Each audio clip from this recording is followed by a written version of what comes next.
When I first auditioned for The Lion King, I went in and I sang, "I Just Called to Say I Love You." One of the members of the staff in the casting, she said, "Have you seen Stephanie yet?" Now, Stephanie was the casting director. I said I hadn't, so they sent me off to see Stephanie, to sing 16 bars. Stephanie looked at my resume and she said, "I know you from somewhere." I'd never met her before. She said, "Did you audition for Rent?" I told her no. You see, this was the first musical I'd ever auditioned for. She stared at me, she said, "But I know your name." And then the light went off. She said, "Wait a minute. Watkis, do you know Joshua Watkis?" I said, "Well, he's my son." She said, "Oh my gosh, I hire Joshua for commercials all the time. Is he trying out for the show?" I thought, no, can I? Let me take you onto the stage for a moment to also share how that happened.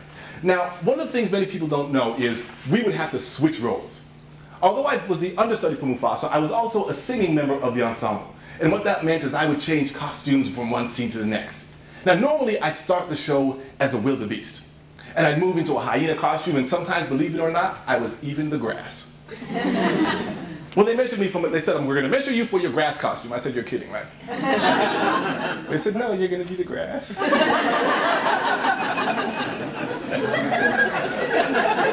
I thought they were going to wrap me in a white towel. I wasn't sure what they meant. But what happened was I had to be the grass some days. As the grass, you had to be majestic and you had to be the essence of the earth.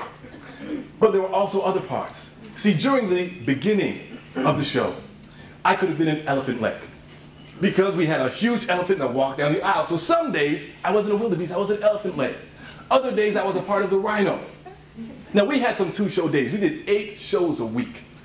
And on one Wednesday I had the opportunity to play Mufasa in the matinee. But in the evening, I was part of the rhino. One of the actors looked at me and he said, "Watkis, this afternoon you were a king. Tonight you are a rhino's butt." And remember that every person you interact with may have an opportunity somewhere in the future to help you establish your position in life. Or as someone so aptly put it, be careful whose toes you step on today, because they may be connected to the behind you'll have to kiss tomorrow. Applause. In my book, Don't Bite the Hand That Feeds You, one of the things I teach is reward your customers on a regular basis. I worked in a call center before I went to the realm of public speaking. And we had quite a few people in the call center. Every now and then, someone would send their girlfriend flowers. And people would run up to her desk and say, "What do you do?"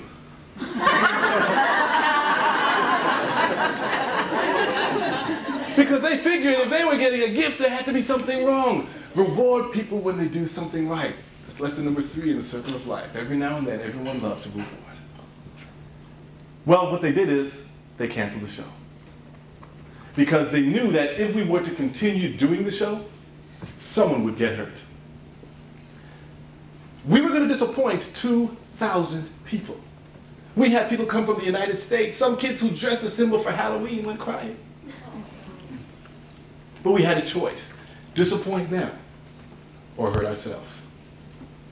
How many times in our own personal life do we continue to make the show go on, even though it's going to be of harm to us, to our family, to our physical being, to our mental state? So sometimes the show can't go on. Woody was the dresser for Mufasa. We had people who actually helped us get into our costumes. And Woody, to me, was also the voice of wisdom in the show. He had been in the industry for a long time. One day, Woody looked at me, he said, "John, how the heck can you be more than what you become?" My response was, "You know what? I think all he's trying to say is, you're better than how you're behaving." And Woody said, "Well, then they should change the line."